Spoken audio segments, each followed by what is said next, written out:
Hello, everybody. Welcome back to Screenstars. I'm here today to bring you my review for the 2006 Texas Chainsaw sequel, Texas Chainsaw Massacre: The Beginning. The film is directed by Jonathan Liebsman, and it stars Jordana Brewster, Matt Boomer, Diora Baird, Taylor Handley. We have Ali Erme and Andrew Baranowski, who plays Leatherface. Right. Now, this film came out in 2006, so it's 3 years after the Texas Chainsaw Massacre remake that came out in 2003, and it's a direct sequel to that film.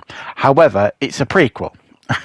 So this film is actually set in 1969, and it tells the story of the beginning, I suppose, of Leatherface, and, well, the Leatherface and how the family kind of rose up to become the renowned killers that they went on to be. And it focuses on four young people who are driving across America. Basically, you've got two brothers and their girlfriends. The brothers essentially are driving so they can kind of be drafted to go back to Vietnam in the military. And whilst on their way, they end up in a car crash. And who should turn up to offer assistance? Well, we have R. Lee Ermey's character, Charlie, who is playing sheriff again. They think they're safe. They could never have been in more danger. He essentially takes them back to the house where he and the rest of the family have their fun with them, including Thomas Hewitt, who actually is Leatherface. Right, what are my thoughts on the Texas Chainsaw Massacre: The Beginning? I've never seen this one before.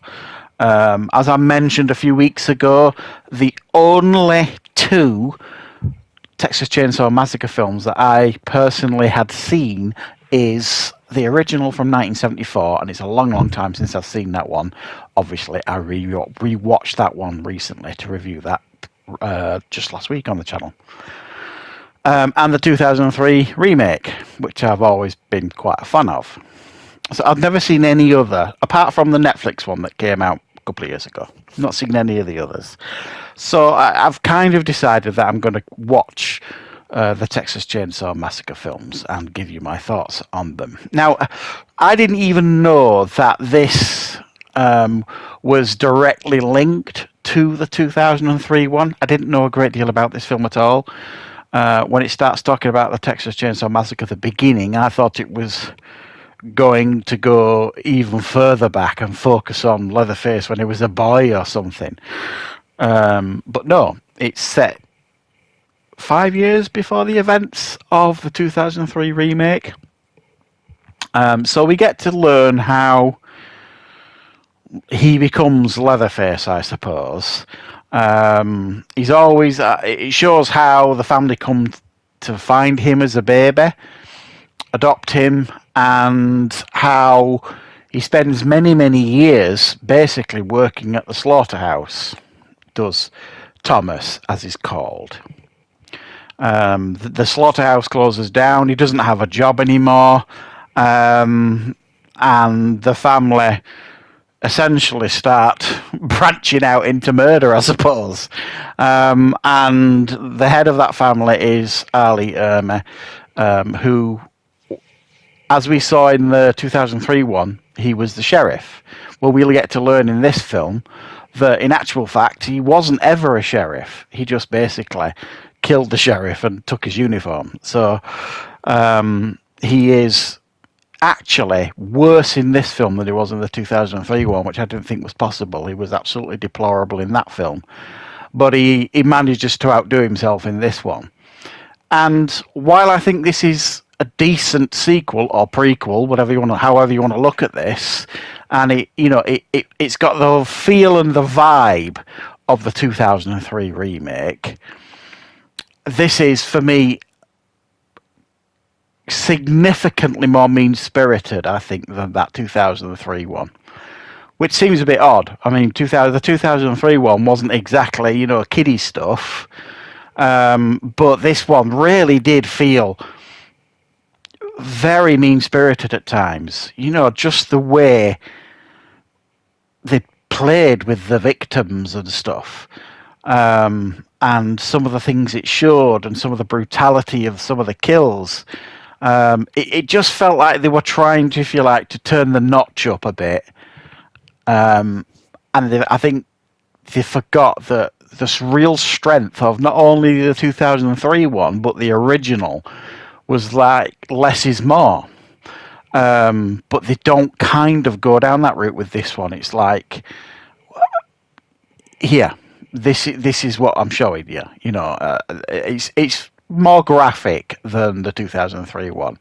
So while it does feel like it's got that DNA of the first one, the 2003 one, it just also feel like it's trying to give the franchise a new identity, a much more brutal identity, by showing and doing some of the things that it does here in this film. And I didn't necessarily think it was necessary. A lot of some of the violence in this, anyway. I definitely, I did like the characters here. I mean, like the four teenagers or the four young people who were here. Obviously, two of them are very recognisable with Jordana Brewster and Matt Boomer. I thought they all made fairly compelling victims, I suppose, or characters here. And you do actually find yourself rooting for them. Well, I mean, you'd root for anybody against this bloody family, I know, but I felt at times more of a connection to them than maybe some of the characters in the 2003 one. So it was an interesting take, but I think the things they tried to do differently didn't necessarily work here, but the things they tried to honour from the 2003 one, they did get right, if that makes sense.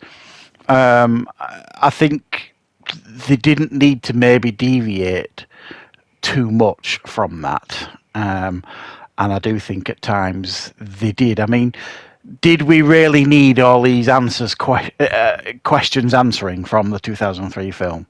You know, where Leatherface came from, you know, how he became the sheriff, how that guy lost his legs in the wheelchair, how, you know, it all came to be. Probably not. The mystery sometimes is more powerful than the answers that films sometimes give you. Sometimes you don't want the answers. Sometimes you just want to be left to the imagination. So while I think this is well made and certainly competent and effective in the kills and stuff, it's also a film that probably didn't ever need to exist. As it does exist, it's done quite well. As sequels go, stroke prequels, it's competently done. It's definitely watchable, and I think fans of this franchise, I would be very, very interested to hear from you guys who are like really big fans of this franchise, what your thoughts are on this. Like I say, I didn't dislike it. I thought it was well made, which is why I've given it the score I've given it, 7 out of 10. You know what I mean? I felt invested. I felt, you know, part of the film throughout, sort of thing. It drew me in.